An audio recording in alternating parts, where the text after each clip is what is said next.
রাত 11:30। আমি রেল স্টেশনে বসে পা দুলাচ্ছি আর চিন্তা করছি কোথায় যাওয়া যায়, চট্টগ্রাম নাকি কক্সবাজার। চট্টগ্রামে যাওয়াটাই বেশি সুইটেবল মনে হচ্ছে। আমি নৌসিন রোদেলা। সবার মতো বিয়ের আসর থেকে পালিয়ে আসিনি, বিয়েটা সম্পূর্ণ করেই তবে পালিয়েছি। এমন নয় যে আমি বিয়ে করতে চাই না, বিয়ে করার শখ আমারও 16 আনা। কিন্তু সমস্যাটা হলো আমার বর মহোদয়। বাবা রাগ করে 70 বছরের বুড়োর সাথে আমার বিয়ে দিয়ে দিয়েছেন। আমার মতো 19 বছরের যুবতীর জন্য তা মেনে নেওয়া অসম্ভবের উপর দিয়ে অসম্ভব, যার ফলাফল হিসেবে আমি এখন রেল স্টেশনে বসে আছি। চারদিকে মানুষ নেই বললেই চলে। মনের ভিতর অজানা ভয় যেন দানা বেঁধে চলেছে, তা বেশ বুঝতে পারছি। আমার এই ভয়টাকে বিস্ময়ে রূপান্তরের সুযোগ করে দিয়ে একটা ছেলে হুট করে আমার কোলে মাথা দিয়ে শুয়ে পড়ল। আমার চোখ তো রীতিমতো বেরিয়ে আসার উপক্রম। এসব কি এমন কোনো এক্সপিরিয়েন্স আমার জিন্দেগিতে দ্বিতীয়বার হয়েছিল কি না তাই ভাবছি। না, হয়নি। কি বলবো বুঝতে পারছি না। অনেক কষ্টে নিজেকে শান্ত করে যেই না কিছু বলতে যাব, ঠিক তখনই ছেলেটা আদুরে গলায় বলে উঠল, কি হলো? চুপচাপ বসে না থেকে চুলগুলো টেনে দেন না, মাথা ব্যথা করছে তো। শুনো কথা, বেটা তোর মাথা ব্যথা করছে তাতে আমার কি রে? আমি কি তোর বউ লাগি না কি রে যে চুল টেনে দিব? কেমন অসভ্য ছেলে! রাগী শরীর জ্বলে যাচ্ছে, ইচ্ছে করছে এই আহাম্মককে একটা উস্টা উগানটা পাঠিয়ে দেই। হাউ ডিয়ার হিম! এই যে মিস্টার, এসব কোন ধরনের অভদ্রতা? উঠুন বলছি। কই উঠবো? আপনার উপর? ছি ছি, এমন পাবলিক প্লেসে এসব কি বলছেন? ছেলেটার কথা শুনে মেজাজটা বিগড়ে গেল। কেমন ফাজিল ছেলে, শালা উগান্ডা একটা! Just shut up! ফালতু কথা বন্ধ করে আমার কোল থেকে উঠে বসুন। অসভ্য ছেলে একটা! ন্যূনতম লজ্জা বলতে নেই আপনার? আরে লজ্জা তো মেয়েদের ভূষণ, ছেলেদের লজ্জা পেতে নাই। তার চেয়ে বরং আপনি আমার হয়ে একটু লজ্জা পেয়ে নেন। আমি দেখি লজ্জা পেলে আপনাকে কতটা সুন্দর লাগে। আপনি উঠবেন? ওকে ওকে, রিল্যাক্স ম্যাম, উঠে গেছি। হ্যাপি নাও? তোর মাথাটা কেটে রেল লাইনে পিষে দিতে পারলে হ্যাপি হতে পারতাম, তার আগে নয়। যত সব আওয়াল জনগণ! কি ব্যাপার ম্যাডাম, কি ভাবেন? তাতে আপনার কি? জানতো এখান থেকে, আর আমাকে একা থাকতে দিন। Got it? এ, বললেই হলো। রেলটা শুনে আপনার শ্বশুরের নাকি, যে বললেই শুনতে হবে? আপনি আপনি আসলে একটা ডিস্টার্ব। ওকে ফাইন, আপনি থাকুন, আমি যাচ্ছি। কথাটা বলে ব্যাগ কাঁধে নিয়ে আমি হাঁটা দিলাম। আমি বুঝি না আল্লাহ কি আমার কপালে এমন আওয়াল টাইপের মানুষের সাথে দেখা হওয়াটা লিখে রাখছে নাকি? যত সব আজাইরা, শান্তিতে বসে থাকতেও দিচ্ছে না। কথাগুলো ভাবতে ভাবতে চরম বিরক্ত যেন হানা দিল পুরো শরীর জুড়ে। হঠাৎই লোকটা দৌড়ে এসে আমার পাশে হাঁটতে লাগলো।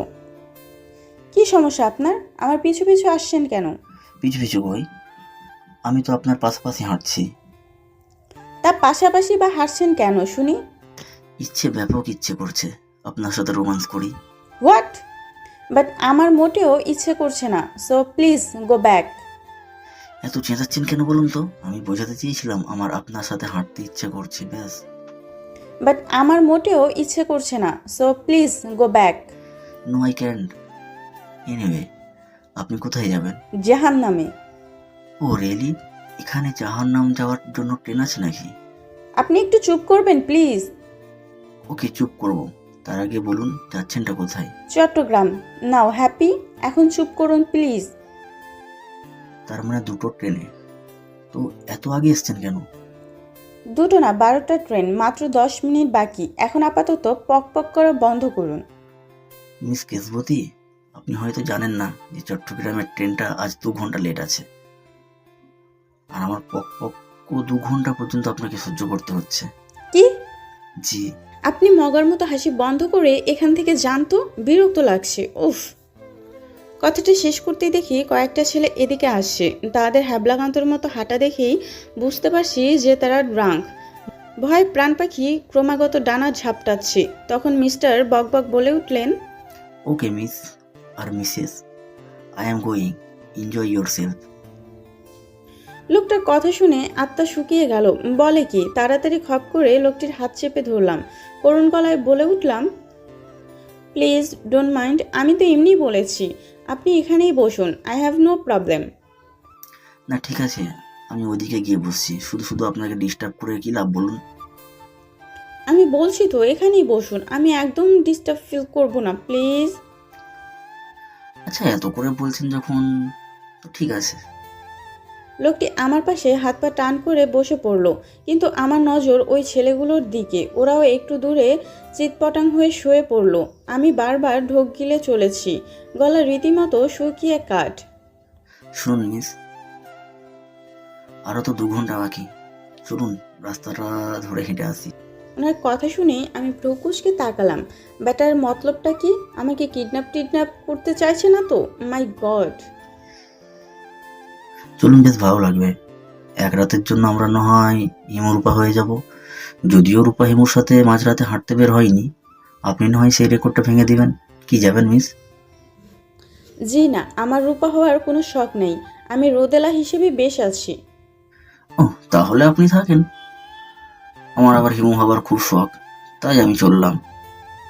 কথাটা বলেই উনি হাঁটা দিলেন। কি আর করার, একা একা তো বসেও থাকতে পারবো না, তাই ওনার পেছনে হাঁটা দিলাম। ফাঁকা রাস্তায় দুজন পাশাপাশি হেঁটে চলেছি। দুজনেই নিস্তব্ধ রাতের শহর দেখতে ব্যস্ত। অন্যরকম এক স্নিগ্ধতা বিরাজ করছে চারপাশে। আমার হাতে কয়েকটি কদম ফুল চারপাশের রাস্তার পাশের গাছ থেকে লোকটি পেড়ে দিয়েছে। এটা নাকি হালকা জ্যোৎস্না মেয়েদের জন্য বেস্ট গিফট। আমিও হালকা হেসে গ্রহণ করলাম। এতক্ষণে লোকটির দিকে তীক্ষ্ণ দৃষ্টিতে তাকালাম।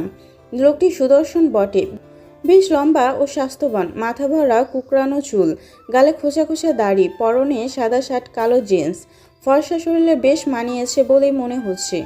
সব মিলিয়ে সুপার টাইপ। ওনাকে আর চোখে দেখছিলাম, হঠাৎই উনি দাঁড়িয়ে গেলেন। আমার দিকে তাকিয়ে মিষ্টি হাসি দিয়ে বলে উঠলেন, চলুন চা খাই। স্টেডিয়ামে আলোতে মাঝরাতে চা খাওয়ার মজাই আলাদা। আমিও মাথা নেড়ে সম্মতি জানালাম। না করার প্রশ্নই আসে না। কতদিনের শখ আমার মাঝরাতে টঙের দোকানে বসে চা খাবো, পাশে থাকবে ভালোবাসার মানুষটি। এখন ভালোবাসার মানুষটা না থাকলেও চা তো খেতে পারছি, এটাই অনেক। চা খাওয়া শেষ করে আবারও হাঁটা দিলাম। নিজেকে কেমন মুক্ত পাখির মতো লাগছে।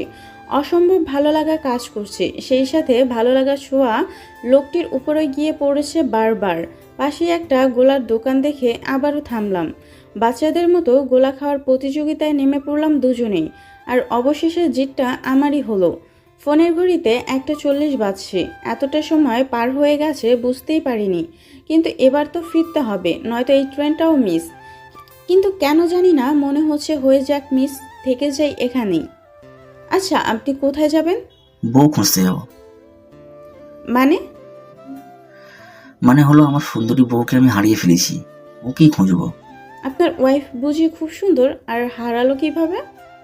তার বলতে, প্রথম দেখাই বিভিন্ন নদীতে ডুবে মরছি, না পারি সাঁতার, যে পারে উঠে বসবো, কিন্তু তার সেদিকে পাত্তাই নেই, ইচ্ছে মতো উড়ে বেড়াচ্ছে। আচ্ছা, আমার ওয়াইফের ফ্রিক দেখবেন? অবশ্যই দেখান। কথাটা বলতে যেন গলায় আটকে যাচ্ছিল। ওনার ওয়াইফ আছে কথাটা যেন বড্ড কষ্ট হচ্ছে। উনি আমার সামনে মোবাইলটা ধরলেন। ফোনের স্ক্রিনে তাকিয়ে তো আমি পুরোই অবাক। এ কি, এই তো আমার পিক। এটাই তো আমার বউ গো। কি সব বলছেন আপনি? ফাজলামো বন্ধ করুন। ফাজলামো কেন করতে যাও জানেমান? ফাজলামো তো তুমি করছো, আমাকে বিয়ে করে পালিয়ে যাচ্ছ। কিন্তু আমার বর তো বুড়ো, কিন্তু আপনি তো ইয়াং, এটা কিভাবে সম্ভব? তুমি আসলেই পাগল।